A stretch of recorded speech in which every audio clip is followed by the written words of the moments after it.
erkak va ayolni sevgisidagi farqni aytib beraman. Ular nimasi bilan farqlanadi?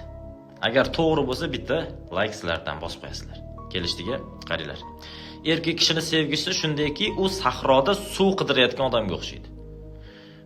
Suv topib, chanqog'i qongandan keyin yo'lida davom etadi. Endi unga suv unchalik ham muhim emas. Chanqog'i qondi, nafs to'ydi, ketadi, endi yo'lida davom etadi. Ayol kishi Ayol kishi o'sha sahroda soya qidirayotgan odamga o'xshaydi. Endi bir soya topib, uni tagiga kirib olgandan keyin chiqqisi kelmaydi, tashqari issiq bo'ladi-da. O'sha soyani tagida endi u xotirjam, maza qilib yashashni xohlaydi.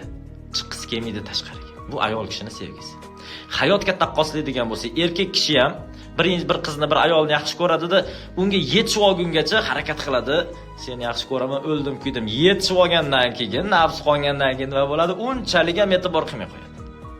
Ayol kishi er uchun jonini berib yuboradi, umrini berib yuboradi, hamma narsasini berib yuboradi. To'g'rimi? Arziydimi? Bosamiz.